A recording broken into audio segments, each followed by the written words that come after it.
Hey everyone, and welcome back to the Ether Hub. I'm Simon again, bringing you the lore of Magic the Gathering. This is a special video as it jumps off a series I'm doing with the Magic Historian on the official novel for Throne of Eldraine, The Wildered Quest.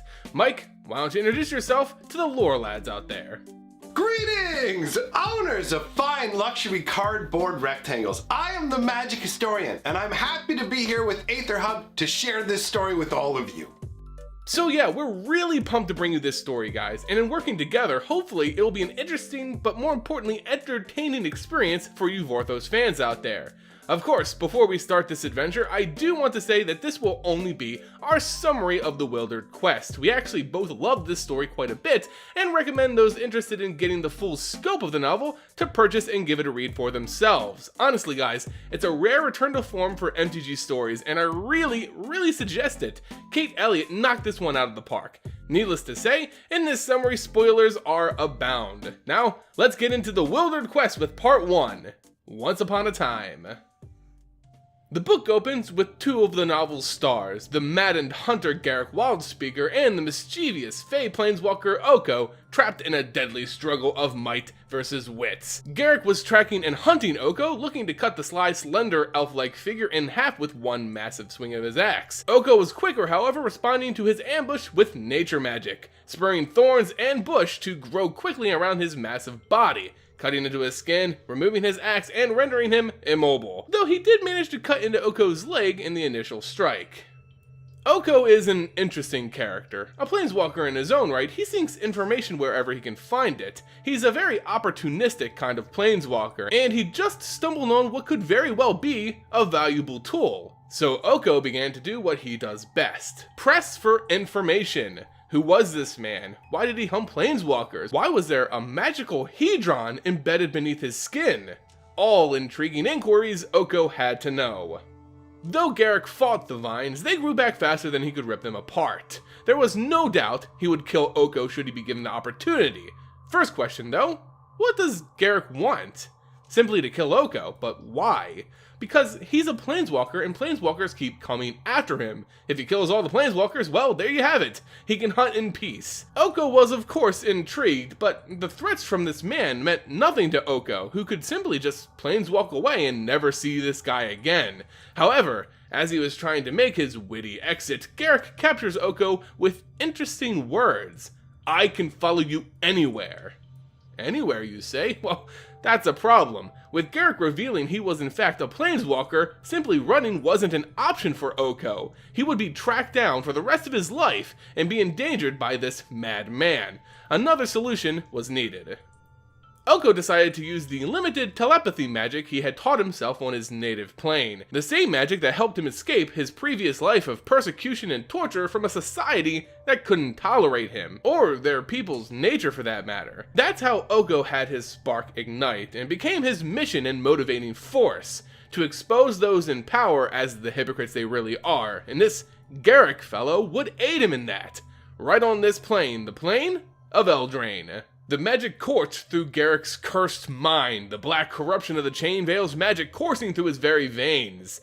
This man was strong, but Oko had all the time in the world to work on his mind, who was struggling with itself. The man was wild and rabid, but that wasn't his very nature. This curse made him more beast than man, so when Oko finally controlled Garruk's mind, he decided to name him after a beast, referring to the once proud hunter as Dog. Garruk's mind seemed more at rest now than it ever had been. He seemed at peace following the direction of Oko than this bloodthirsty call of the Chain Veil. Oko released him from the vines, his new bodyguard, and handed Garruk his axe with no fear of repercussions. Garruk was completely under Oko's control, and his mission could now move forward. Eldraine had no idea what was coming. This is the part of the story where we get introduced to Will and Rowan Kenrith. They are royal twins who are in their home castle, and they are excited because for the first time ever, they're going to be allowed to go on a quest. Normally, individuals have to reach adulthood before they're allowed to go on a quest. They have to be 18 years old. Now, Will and Rowan technically haven't reached that age, but through a series of essentially good behavior, they have gained the ability to go with their father on the high procession as the high king of all the lands, because they're actually the children of the high king, the ruler of all of mankind. So they're going to get to go out on a quest with him, and they're very excited. Now we flash in on Rowan, where she is impatient. Actually, what's fantastic about this beginning chapter where we get to see these individuals is it shows the massive contrast between Will and Rowan, and it's based on the mana types they're aligned with as well, right? You have Will, who is ice aligned, more composed, icy, and you have Rowan, who is lightning, impatient, just now, we need to get this done. So she is ready to head off on the procession with her father and all of the loyal retainers, but she looks around and she's just like, wait, where's Will? So she goes off going, oh, Dad, I can't let him screw this up for me. I've got to go and find Will. So she heads off to find Will. She does manage to locate him, but she can't get his attention at first. He is rapidly staring into water that he is covered in a sheen of ice. So she impatiently stomps up to him. Will, what are you doing? Come on, we got to get going. Gets no response from him. So she sees that he is transfixed, looking at this water. So she looks down into the icy water and sees the same thing he's seeing. Pictures of lands that they've never been.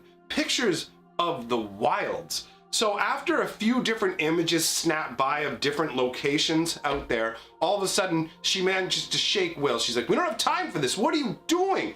And he's just like, look, I didn't want to wait out there and be bored. They always do all this sort of frippery and fancy nonsense. We're not going to miss anything. Besides, I just had this gut feeling like I would be able to do what I just did. He can't really put his finger on why he was capable of doing what he did, but he went with it. He saw these visions and he's like, I don't think that this is inside the realms. I think we just saw visions of the wild. And Rowan's just like, come on, we don't have time for your dumb nonsense. Let's go.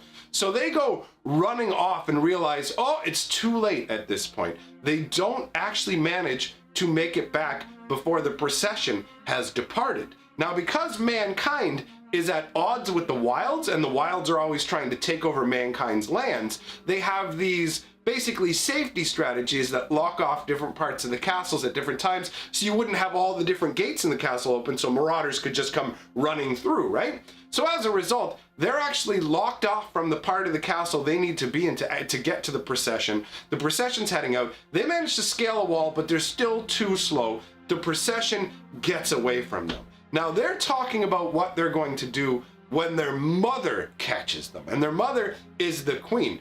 Now she's not a high queen. We find out that there are 5 different quests that you can undertake to become the grand ruler, the high king or the high queen. Now the high king completed all 5 of these quests, but the high queen has only completed 4 of the quests, and so she's not the high queen. She's just the royal consort. Now she is a stern lady. She loves the children, but she's also very rule bound. She talks to them about how, look, basically what's happened in the past is we've had corrupt rulers of this castle, and because of their lackadaisical nature and also their greedy nature, the wilds were able to encroach back on the lands of man. We learn in this early part of the book that it is man versus wild, where the wilds, everything out in the wilds, want to tear down the realms of man. In fact, the entire world used to be ruled over the elves, and the elves allowed all types of magic to flourish. They didn't care. Their rules were magical might makes right. Either you're powerful or you can go and beg to serve a powerful person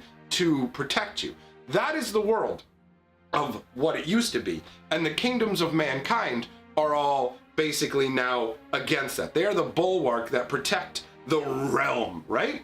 So we have this scenario where the queen is basically admonishing the children, going, look, what are you doing? You were supposed to be on this procession, and you're screwing around now, and now you don't get to go. And they're like, but ma'am, I want to go. And she's like, I'm not having it. You are not going. And actually, it's funnily enough, this is the first point where we see a real flash of emotion from Will. Most of the time he's cool and collected, but he actually just starts yelling at his mother about not being able to be included in this sort of thing. But the queen is just like, look, I don't have time for you. I have to deal with matters of running the estate. Everything that you do reflects on us, so you need to behave like the royalty you are. We are held to a higher standard than the common individuals, and as a result, anything you do reflects on us, and we need to do what is best for the realm, because otherwise everything falls apart. So the queen returns to her business. At that time, it's really just looking over complaints from local villages and things like that, where they need someone to judge what's going to happen. And some of the complaints, some of the things going on out there are pretty amusing. I won't go into detail about all of them, but there's one where a gigantic golden egg falls from the sky, ends up crushing a bunch of vendor stalls, smashing up buildings. And the problem the village is having is trying to decide how to distribute the wealth that is gained from the golden egg to all the aggrieved parties. So those are the sort of things that are the duty of the High Queen. And we get some other interesting details, like we find out that the questing beast actually picked the two Kenriths, the king and the queen, to be the ones to go on quests. It had been multiple generations since the questing beast had selected anyone at all, and that originally the Kenrith family, both of them, the king and the queen, were both commoners. Will and Rowan Kenrith had decided to break this royal decorum and were still disobey an order from their queen mother. Together, despite reservations from Will, they would follow and beat the great procession to their first sight at a local village, rejoining with the rear like they had never been missing at all. It would be tricky and there's no promise of success, but with Rowan's encouragement, the twins had started their first adventure. First stop, the woods of Choking Drum, a small scrap of forest lost to the wilds, the wicked forces of the land. Worst still though, fields nearby were burned and bloodied by a recent redcap attack. Redcaps, similar to those named on Lorwyn, are Eldraine's version of goblins. They're small, run in packs, and wield stolen weapons and armor, broken steel, and anger that rivals a troll. They are vicious little brutes, but true knights had no real trouble with a few at a time. Even so, redcaps are pretty cowardice. Fearing a brutal and just response from the realm, they never stick around for long. Surely, they must have run off by now. The Choking Drum wasn't very wide. The twins were gonna have to brave this, their first encounter with the wilds of Eldraine. As they approached the entrance to the woods, they were greeted by a massive elk figure, glowing as if bathed in moonlight. It was a creature of the wilds, an Archon. Will drew his sword, not knowing what to expect. Rowan calmed his hand as the beast burst into a flash of light, vanishing and revealing the stairs into the Choking Drum. The forest was much darker than they had expected. No light could penetrate the thick canopy, and there seemed to be no end to the writhing vines. The forest was much larger, it felt, on the inside than it had appeared. It was like it was its own realm entirely. This was the magic of the wilds. Suddenly, a snapping branch behind them alerted them to a threat. A redcap was lunging at them with broken steel in hand. Though startled, Will composed himself and focused on his training he received from the Master of Arms of Castle Ardenval, their home, now feeling so far removed. This was his first instance of real combat, deflecting the blow as Rowan shot a bolt of hot lightning at the redcap goblin, stunning it, finally finishing it off with a quick thrust of her sword into its abdomen. Redcaps rarely attack alone, and suddenly the forest was alive with moving shadows. The horde jumped out, lunging and shrieking. Will cast a net of ice to throw over some stalking his sister, as Rowan blasted what she could with her lightning. Her magic was fatigued, however, at this point, and there were more than they anticipated. One even managed to reach out with a dripping, corrosive blade in hand and cut deep into Rowan's leg. That redcap's fate was sealed, but the damage had already been done. They killed those that came close while others still stalked, as the twins stood back to back. They couldn't win this fight. They needed to leave the forest, back to the realm. It was their only hope. Okay, so Will and Rowan are running from the redcaps. Rowan has a big old gash now from getting attacked. Don't know if there's any kind of poison smeared on it, what other kind of threats they may encounter. So they're just running from the redcaps. Now, they reach a point where they slow down for a moment and realize, hey, wait, I think we may be surrounded also. I don't recognize any of this. None of this makes sense for where we should be. what exactly is going on. Either way, they're bewildered, injured, well, at least one of them is, and the Redcaps are closing in. But then they feel an even greater threat. Some large, looming beast, no, a man beast, comes out of the woodwork. It's Garruk. He comes out looking all just awful from the curse, just a gigantic feral beast, man. He's got his like yellowed horns, his messed up metal helmet, all that is there. And so he comes out. Now, obviously, Will and Rowan have absolutely no idea who he is. They assume, and logically so, that he must be a threat. He must be another member of the Wilds or something like that coming to destroy them. So now they haven't really faced much real battle because they've been sheltered kingdom children, but they had devised some techniques to use together. So they initiate one of their techniques where they fuse their lightning and ice magic together in an attempt to take down Garruk. Now, that attempt is for nothing, as Garruk basically just stands there and swats away the effects of their magic like you would swat away a fruit fly. It's nothing. So obviously Will and Rowan are like, oh Lord, what's about to happen? And it's at that point that the voice of Oko calls out from the trees with something along the lines of, oh dog, take care of this rabble here so that these children won't be frightened. So that's when Garruk goes, beast mode! And he starts hacking up Redcaps, man. And I mean hacking them up. You got arms, legs, heads flying in all kinds of directions. So Garruk wipes out most of the Redcaps, which up until that point were actually feeling a little more courageous. Right before Garruk started to lay into them, the Redcaps watched the magic fizzle off of him and started to edge closer than Will and Rowan, but closer to Will and Rowan. But at this point they go, abort, run, and they take off. The few that survive for the moment, Garruk just takes off after them. He just goes, I'm gonna take these suckers out. So at this point, where they are is no longer plagued by Redcaps. Oko steps out and introduces himself, and Rowan's just like, hey, because we all know Oko's a mega hottie, right? So Rowan's all over that. I mean, she already had a crush on Titus, but obviously as a young-blooded lady, boom, she's all about that Oko. So Oko starts pumping her.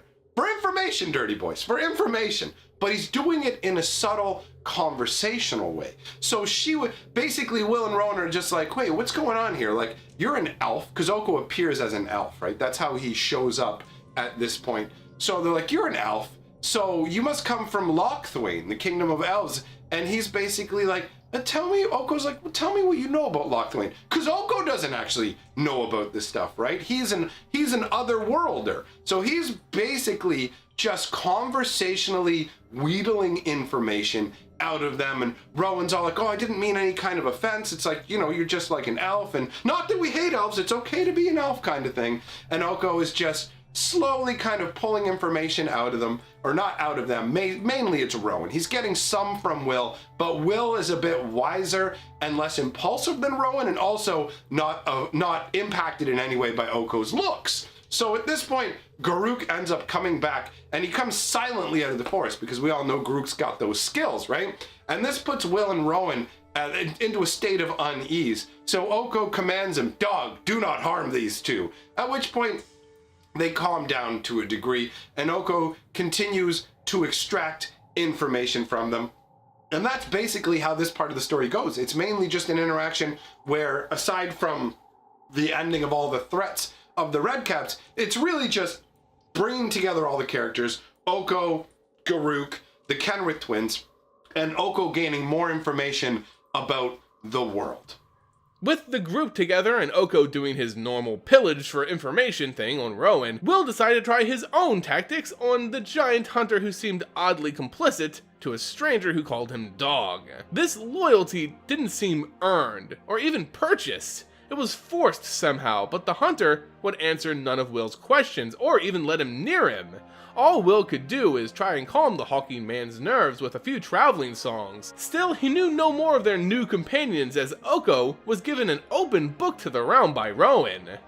This Oko was so strange. For an elf from Castle Lochthwain, ruled by the elven queen Ayara, he certainly didn't know much about the court. Queen Ayara was a strange ruler, sure, a remnant of the elves' wild past who decided to stay with the realm rather than retreat to her kin. Sure, some elves decided to stay at her side, but they were by no means common throughout the realm.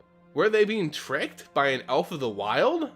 Though skeptical, the group made it back to the town in the path of the Great Procession before their father arrived, just as planned. Though the hunter we know as Garrick freaked out and refused to enter civilization, so Oko sent him to make camp in the woods.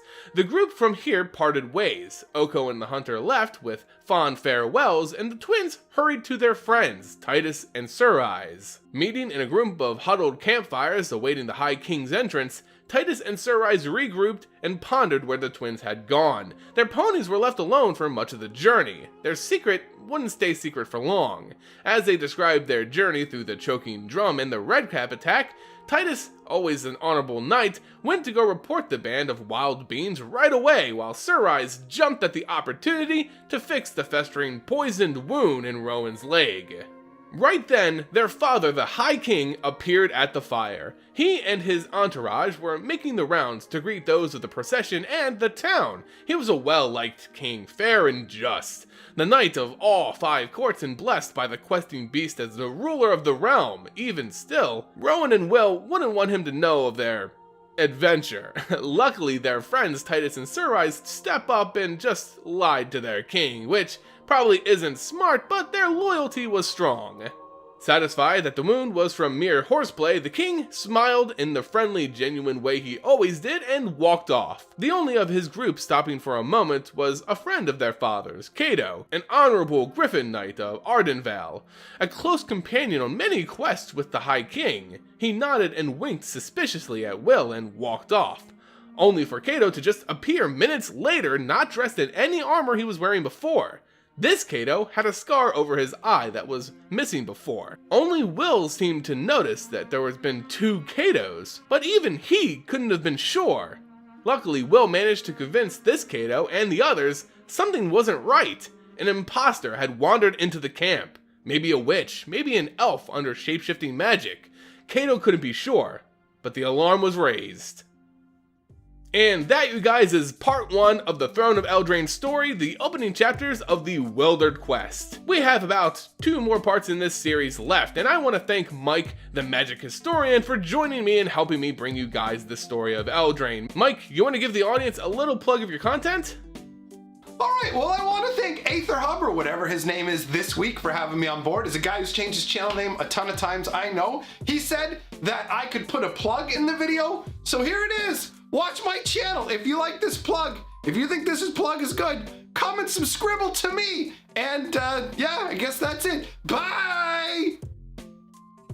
Oof, damn, that shade though. Still, well deserved. Anyway guys, let us know your thoughts on this video and the story so far in Throne of Eldraine in the comment section below. If you enjoyed this video, well, make sure you leave it a like, subscribe, and hit that bell so you never miss out on a new video in this series. As always guys, thank you so much for watching, and until next time, see ya!